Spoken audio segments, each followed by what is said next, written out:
Le jeu vidéo est un média aujourd'hui omniprésent et bien connu de tous. Pourtant, son aspect légal, plus précisément le droit d'auteur, n'est pas toujours très clair. Là où pour un livre, une BD ou une musique, il suffit généralement de jeter un œil à la couverture pour connaître le nom de l'auteur. Pour le jeu vidéo, c'est tout de suite moins évident. Par exemple, pour le jeu Super Mario World, qui est considéré comme l'auteur? Est-ce que c'est le producteur, l'éditeur du jeu, toutes les personnes présentes à la fin des crédits peut-être? Voire les trois? Force est de constater qu'on ne sait pas vraiment. Pour mieux comprendre cette thématique, il est tout d'abord nécessaire de comprendre ce qu'est le droit d'auteur, et à partir de quand une personne en est titulaire. Le droit d'auteur, c'est le droit qui permet à un auteur de protéger son œuvre. Il consiste en un ensemble de droits patrimoniaux et moraux.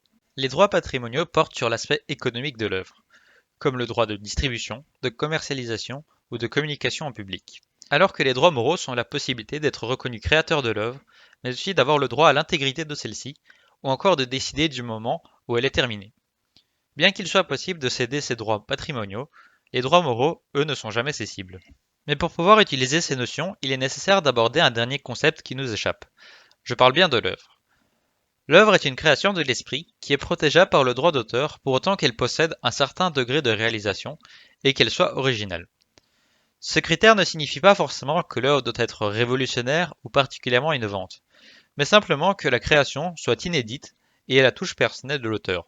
Dès l'instant où une œuvre remplissant ces critères est créée, elle est immédiatement protégée par le droit d'auteur, sans autre formalité.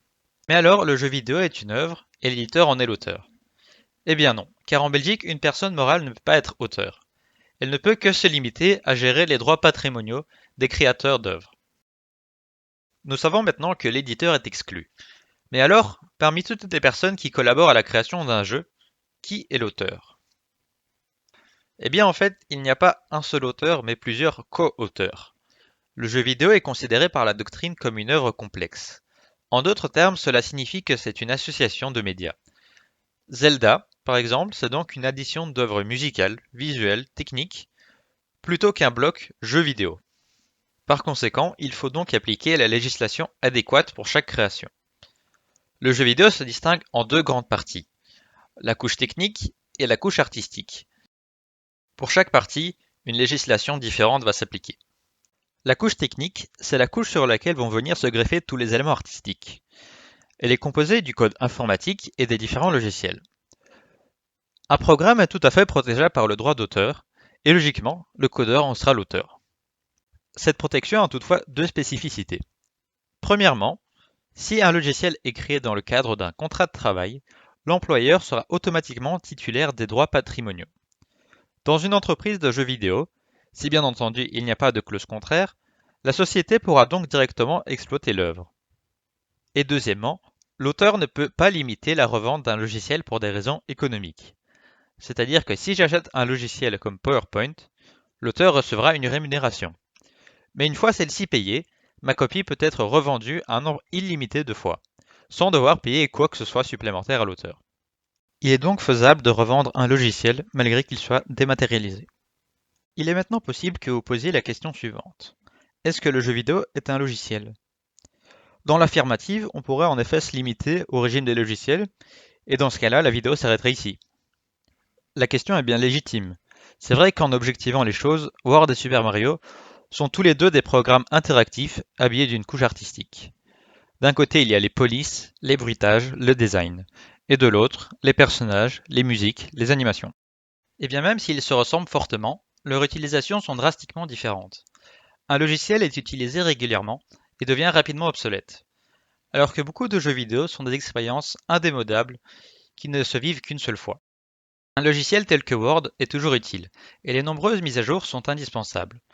Un utilisateur sera peu enclin à vendre sa copie, alors qu'un jeu vidéo, une fois terminé, beaucoup n'hésiteraient pas à s'en débarrasser. Surtout que contrairement au physique, un dématérialisé, neuf ou d'occasion, est totalement identique. C'est pour des raisons similaires que la Cour de justice a rendu un arrêt qui distingue les logiciels et les e-books. Cela semble donc légitime de ne pas qualifier le jeu vidéo de simple logiciel. Revenons maintenant à la partie artistique. Le jeu vidéo est une association de nombreuses choses. La musique, les visuels, le scénario sont des éléments évidents. Mais le droit d'auteur n'est pas limité à ça. C'est ainsi que des éléments tels que la mise en scène, le gameplay ou le game design sont également des éléments sujets à la protection. Par exemple, en France, il y a déjà eu une décision de justice sur l'exploitation illicite des angles de vue et des mouvements du héros. Le tout rendait en effet une ambiance oppressante qui a été jugée comme protégeable par le droit d'auteur. Dans le jeu vidéo, il y a également des prestations artistiques. Les prestataires sont eux aussi des titulaires de droits. Techniquement pas du droit d'auteur, mais d'un droit fortement similaire. Si par exemple le directeur musical de Nintendo demande à une chanteuse de vocaliser une mélodie, eh bien elle a elle aussi des droits sur sa prestation. En conclusion, on peut dire que chaque créateur qui a participé à la production du jeu vidéo va se retrouver co-auteur à concurrence de son application dans l'œuvre finale.